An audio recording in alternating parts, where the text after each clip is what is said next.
Welcome to the podcast. Súbele volumen. Conversation with the people who were with me. In the world of TV. Carlos tonight. Carlos tonight. Historias de un reportero. Carlos tonight. Carlos tonight. Dale que viene lo bueno. Hey everybody, welcome to Carlos Tonight. Thank you so much for watching and for listening. I really appreciate it. This week, we're diving into the world of imagination, mystery, and storytelling with my special guest, Ali Kaden. He's the author of a series of books, including The Past Awakens, Ritual, Dyeworks, and A Memory of Tomorrow. These are great books that mix history, mystery, and self-discovery. They are thrilling adventures that will keep the pages turning. Ali, thank you so much for joining me. Welcome to Carlos Tonight. Thank you so much, Carlos. It's great to be here. All right. Before we dive in, can you share with the audience a little bit about the genre that you're part of, and the books that you write? Sure. I started out writing paranormal thrillers. I had been a big Stephen King fan growing up, and when I decided that I was going to dive into fiction, I picked that as the main genre. And I was very expansive in my application of it. As you mentioned, there's some historical references, there's some fantastical elements.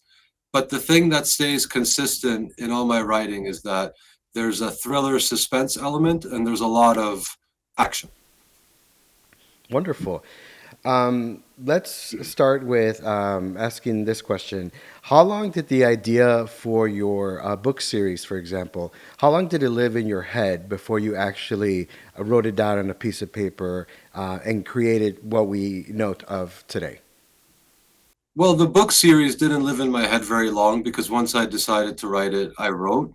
But the desire to be a writer, I can remember being 5 or 6 years old and reading stories with my mom and thinking, wow, being a writer and making other people feel things with your words is incredible. And I wanted to be a writer. And in college, in undergrad, I studied creative writing, English literature. And since that time, I dabbled in fiction, but I never finished anything until 2019. So it took me maybe 15 years from writing my first word to publishing something, about 15 years, unfortunately. Oh, okay. I feel similar to you, where I'll start something and not finish it. What was your motivation to actually finishing a project? During COVID, we were all locked up at home, and I think a lot of people started writing during COVID, which is an interesting trend, and I'm the same. And I work in real estate. That's my day job is in real estate, and so I wanted to write a book about the particular niche that I'm in real estate, and I started writing that and published it, and really loved self-publishing and the process and working with an editor and finishing a book. And I said, this is great, I want to do it again. And then I wrote a fitness book, and those under my real name. Ali Kaden is a pen name. And after I published that second fitness book, I realized that I was being a little bit cowardly and that my true passion was to write fiction, and that I was just writing this nonfiction as because I didn't want to lean fully on my creativity and my ideas. And once I realized that, I was like, okay, let's do this. That's awesome. Ali, how do you develop each of your characters? Are they based on anyone in real life, anyone in particular? No. I would say that parts of my personality end up in characters, and I've written each book very differently. The first one, before I wrote the first one, I read Stephen King's On Writing, and he talks about writing situationally, where you pick a situation and then zoom out from there. So somebody's stuck in a room, somebody's banging on the door, how do you get out? He just starts there and doesn't plot, just sees where the scenes take him. So I wrote my first book that way. And so I would say that a lot of the characters are manifestations of my subconscious. In books 2 and 3 of that series, I plotted a little bit more and created characters that foreshadow and represent some of the themes that I was trying to present in the novel. What is it about your book series that resonate with the readers, you think? I would say that they like the action scenes. That's one thing that readers have often said, that they like the action scenes that I write. Another comment that is somewhat frequent is the reader feels taken care of, for lack of a better way of saying it. I have a way of writing that informs the reader just enough about what's happening in a given scene so that they're present with what's happening and they don't get lost in the details. It's not cryptic. It's a very gentle read for somebody to follow along and know what's happening. Okay. Um, my my love for storytelling began in fourth grade in a classroom in Chicago. Where do you remember where your first that moment where you decided, writing is something that I would want to do as a career? What comes to mind is when I was a child, I remember reading two books. One was Aesop's Fables, which I loved, and the other was A Wrinkle in Time. And after reading those two books, I just felt very called to write, and I love the idea that I could put words down on paper and somebody else could read them and they could feel. And really, like I traced the spark of the desire to write, but similar to what you just shared, in the third grade in Mrs. Johnson's class, we would have these free writing assignments, and we would just sit and everybody would create their own stories, and I loved that. And I was really big into WWF wrestling at the time. I was in third grade, Yeah. and there was a wrestler back then called the Ultimate Warrior. He was all muscly and he had face paint and long hair, and so I wrote stories about the Ultimate Warrior fighting and beating everybody up, and I would read these stories out loud to my peers in the classroom, and they would love them. So that was my first taste of being an author. I wrote these stories and read them out loud to my friends, and they loved it. That's awesome. Do you ever sit down and kind of think about your skills as a storyteller and how they develop from that classroom to now?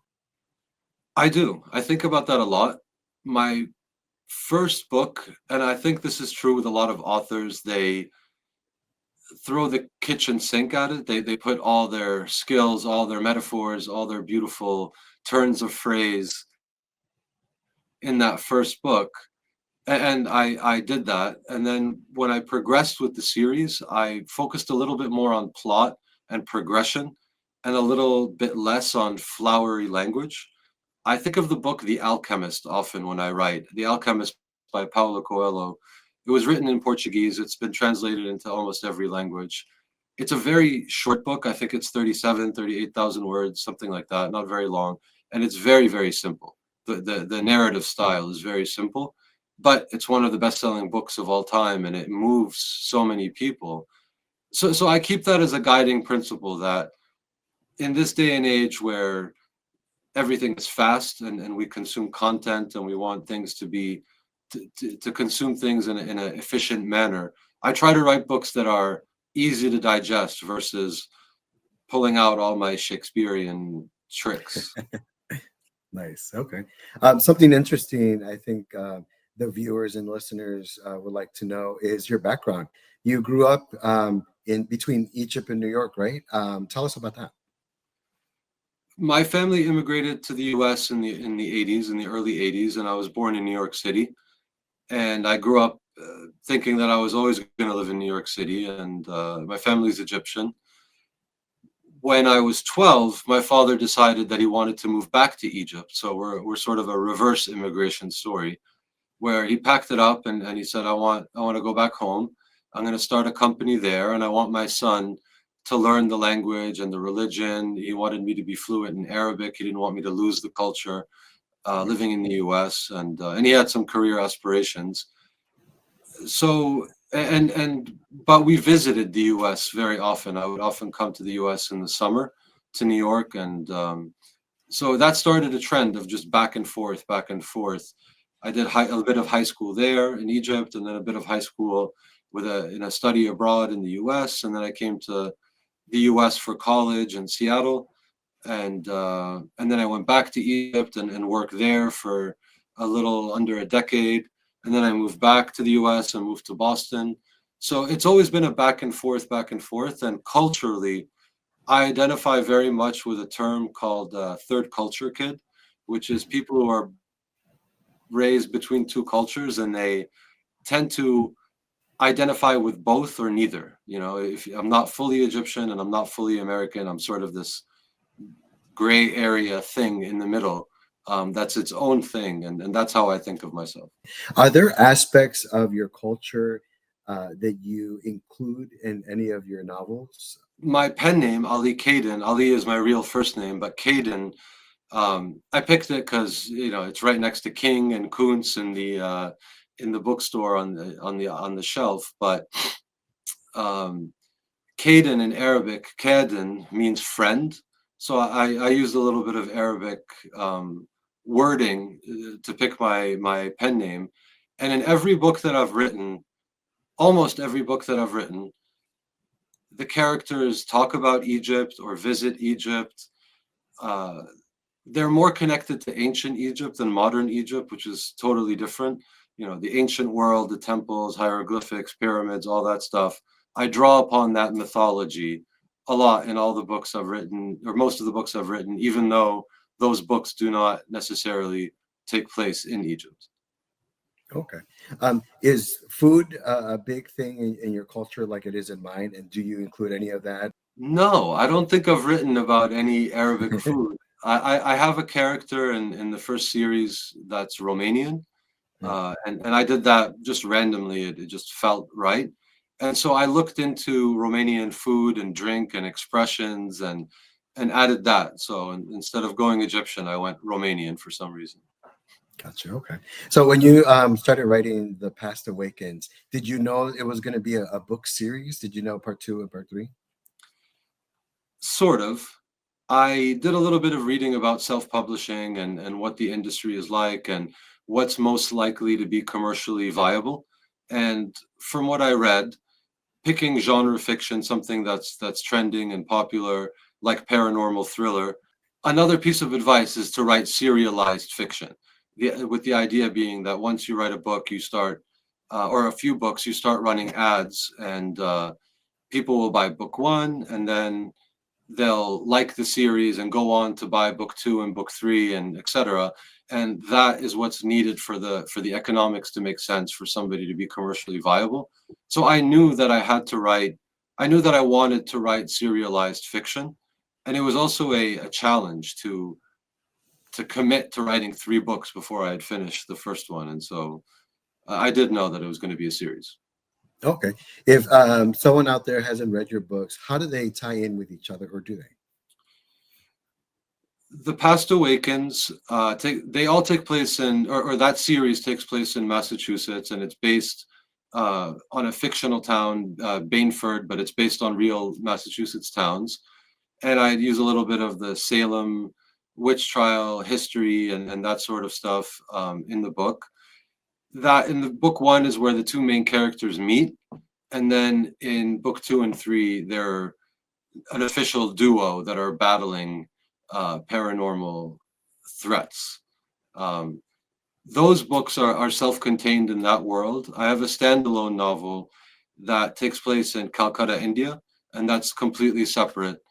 And then I'm working on a new series that has a Middle Eastern character, and the first book does take place in Egypt, and so I'm drawing more of my own culture and experiences into what I'm working on now. I gotcha. Okay. What's one thing that you want readers to walk away with from picking up either this series of books or the other standalone books that you have? Well, I've shifted a little bit in what I'm writing. It still has the thriller, suspense, action elements, but I've sort of replaced paranormal with esoteric spiritual. So I love reading about ancient cultures and ancient history, and I love learning about religion and all the various spiritual and shamanic traditions in the world. And so I write in a way that elevates all these religions and spiritual paths as being equal. And that's something that matters a great deal to me: interfaith communication and mutual respect between religious and spiritual traditions. So that's one thing that I think people could find in the book, my books, is that it will, if a religion or a spiritual tradition is mentioned, it is mentioned with the same grace and appreciation that others are mentioned, that nothing is elevated above the other. Wonderful. Tell me, Ali, if somebody out there is wanting to perhaps follow in your footsteps and start self-publishing or writing books, where do they go? What advice would you give them? I would read Stephen King's book on writing. I thought that was a great guide for authors getting started on their journey. And he's not self-published, obviously, but he talks about the mechanics of writing, not only language, but also word count. Stephen King is very prolific, and he's written so many books, and people have always awed at how are you able to produce this many books? And in his book on writing, he just says, I write 1,000 words a day. And if you do that in 3 months, you'll have a 90,000 word book. And that made it seem so simple, this giant novel that seems impossible to finish. All I have to do is write 1,000 words a day. And so that's what I would tell authors, a daily consistent practice. You don't have to write it all in one go. It doesn't have to be this long, grueling process, just a little bit every day. And if they're going to go the self-published route, there are some resources online. I would say a Facebook group, 20 Books to 50K, is a great resource for self-published authors. There's a lot of authors either just starting out or very established that are making hundreds of thousands and even millions from their books. And they talk about their writing process, how long it takes, but also the editing and the cover design and the marketing and the other aspects that go into the business side of things. I'm curious. I read somewhere where, people are always like planning. I want to do this. I want to do this with a book or write about this. And it gets stuck in their head. And basically someone says, just sit down and start writing. Is that something that like you mentioned about Stephen King writing, 1,000 pages or 1,000 words a day? Is that something you do when you're writing a book? Yes. When I'm writing a book, I track the word count that I add every day. It makes me feel good. And sometimes it's a little under 1,000, sometimes it's more than 1,000, but I keep track of it. And then once the manuscript is finished, I usually go through it 2 or 3 times editing.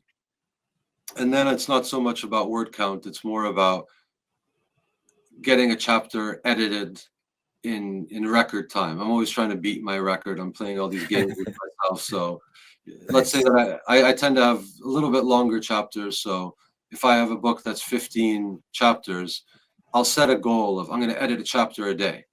And I usually fail. I usually don't, some chapters take a couple of days, especially if I have a part that's a little bit, writing isn't buttoned up yet, it'll take longer, but I have that as a goal. So when I finish a book, I'm like, I'm 2 weeks away from being done. If I can edit a chapter every day, I aim for it, but I don't hit that often.